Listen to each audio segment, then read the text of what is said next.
Hey guys, Maze here, and StarCraft 2 is coming out in a little bit over a week, and for all you guys who are getting excited and trying to learn more about the game, I'm going to be coming out with this series of tutorial videos for you guys so that you can learn a little bit about each unit from each race, and what I'm pretty much going to do is go over them, give you a description about unit effectiveness and unit counters, so when they should be used and when they should try to be avoided.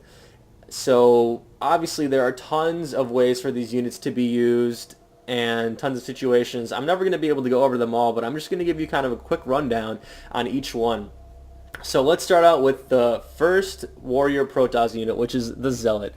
The Zealot is the first unit you can make, and immediately they are a counter to Zerglings and Marines early game.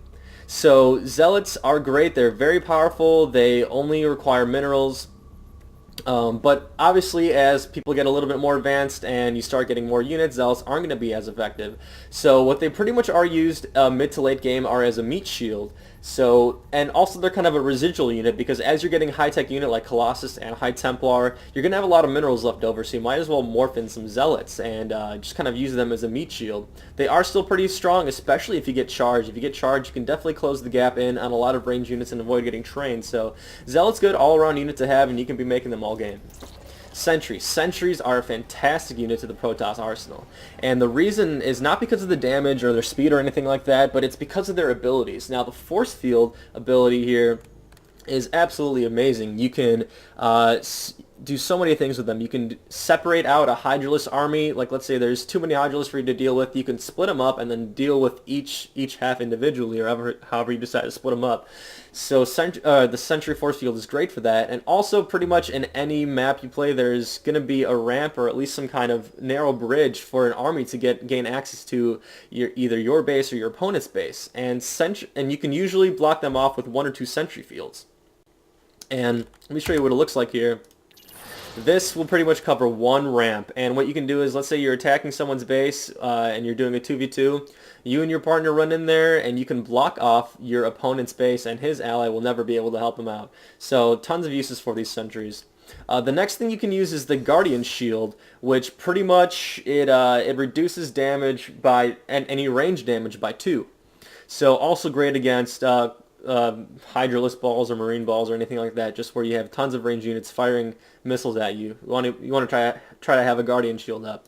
The next thing that's kind of an underused ability is the Hallucination ability. Now, what's nice about Hallucination is that once you get it, you can make any unit you want. Now, obviously, you have to research it. It'll take you a little bit of time to get, but it can be definitely worth it. So let's say you have a fully heavy Zealot army and some sentries, and your opponent just has Zealots and Immortals, so you're kind of in a crutch right now. So what you can do is hallucinate out some Void Rays and be like, hey, I've got Void Rays, you better start getting Stalkers. So he'll start getting some Stalkers if he sees your Void Rays, and you just keep pumping Zealots because you really don't have Void Rays, you just hallucinated them. So you'll be able to take out his Immortals and his Zealots with the rest of your force, and he's going to be out of luck because you're going to be out compositioning him, if that makes sense. So the next unit is the Stalker. Now the Stalker is kind of a mix of strength and agility in the sense that they can be pretty meaty, but they are pretty susceptible to things like siege tanks and Thors. But the agility part comes in is that they're really fast. They're about as fast as normal Zerglings. And they also have this blink ability, which they can blink up cliffs. They're very good at assaulting, chasing down units, or even using this blink while you're attacking.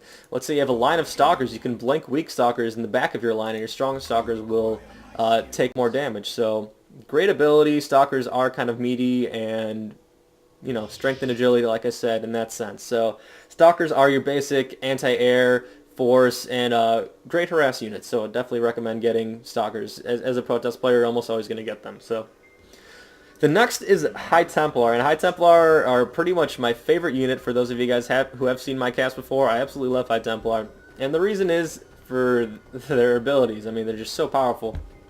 So let's say you have you're fighting a Terran and he is dropping into your base with medevacs, and you have some High Templar. Now those medevacs, let's say they have full energy because they haven't been being used. You can take your High Templar and instantly one-shot those medevacs with your feedback, because what it does is it's pretty much like a mana burn. For those of you who ever played Warcraft 3 or World of Warcraft. pretty much just destroys 1 damage per point of energy. So you can one-shot a medevac with all those troops in there, and all those troops will instantly die, as well as the medevac. So feedback, great thing to have. Also, if you're fighting ghosts, which are pretty much the natural counter to High Templar, if you get that feedback out before they get that EMP off, then you're going to be safe to use your next move, which is a Psionic Storm. I'll show you what this looks like right here. Psionic Storm, it pretty much does a storm of damage to any units that were caught in that field there. So great against balls of Hydralisks and Marines and medics, or Marines and Marauders. Great against masses of units. Try to avoid them against... you don't really want to use them against Protoss units because they usually are stronger, too strong to really deal significant damage for Psi Storm. So you usually want to save that for Terran and Zerg forces. The next unit is the Dark Templar. Now, Dark Templars are also very cool units. They're permanently cloaked, and a couple of ways that I'd recommend using them is that you can use them as just assault assassin warriors, and you can take out an expansion while you're attacking somewhere else. So very good for 2-prong attacks.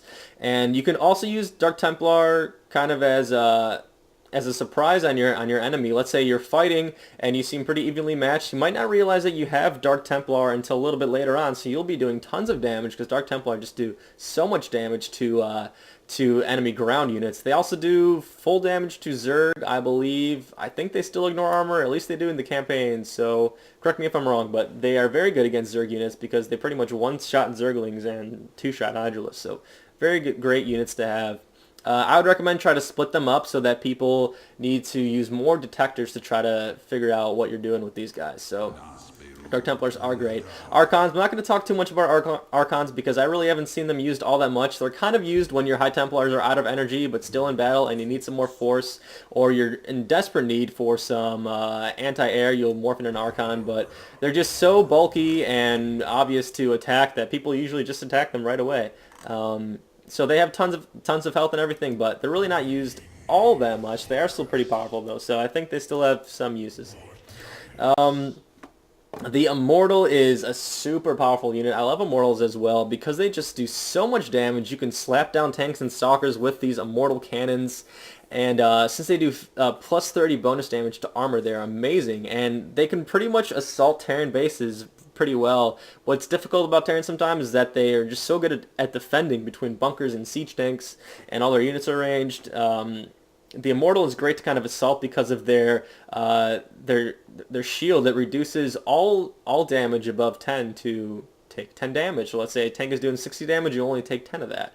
So very great against siege tanks. You want to use those against tanks, Thors, stalkers, things like that, but avoid them against Zerglings and Marines, where your shield isn't really going to be doing all that much, and their attack rate is pretty slow. So very poor against Zerglings, like I said. Try to avoid them around them. You want to get some force fields or some zealots along with your Immortals, because you usually will. You typically don't see them massed. The next is the Observer. Not going to talk too much about this. It's a detecting unit. That's pretty much about it. You can use it and scout around and see cloaked units and bases and stuff like that. The Colossus is the it's super powerful Protoss unit. It's pretty much the heavy fire of the Protoss arsenal, and it's great because of its the thermal lances do splash damage. So lots of times High Templar and Colossi actually do have pretty similar roles in damage dealing. They are good against clumps of units, especially clumps of weaker units. So you'll see them used pretty similarly or interchangeably in many occasions, but the Colossi can also jump up on cliffs, not jump up, I mean crawl up on cliffs, and you want to try to avoid fighting Colossi in there because if they get that high ground on you, you're not really going to be able to attack them unless you have air. So Colossi very strong against units, but they are kind of slow, so definitely try to protect those. Now, another thing about Colossi is that they're so big that actually air units can attack them. So you see the Phoenix here, which can typically only attack air, can attack this Colossi, no problem. So that Colossi is getting hit because he's so big. So avoid air units against Colossi. Make sure you have lots of anti-air to defend and protect your Colossi. The next unit here is a Warp Prism, and they're pretty much, they one-up pylons in the sense that they're completely immobile and they have this phasing thing just like pylons. And they're also transport ships. So let's say you get a couple of Immortals You can go around and start sniping out expansions and then warp in units if you need some more support. So very great units to use. I don't see War Prisms all that much, but I think you will as the game progresses because they really are great. So yeah, that's the War Prism. The next is the Phoenix, and the Phoenix is a very strong air-to-air fighter.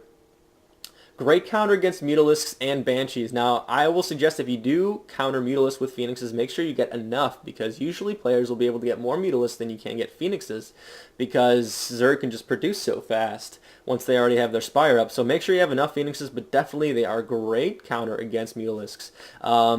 Their Graviton Beam also has many purposes. You can go and you can harass worker lines with them, or you can also take out big units out of the matchup. Like let's say you have 3 Phoenixes, he has 3 Immortals. You lift up his Immortals, and whatever Stalkers or whatever you have are pretty much safe from the Immortal Fire for about 10 seconds. So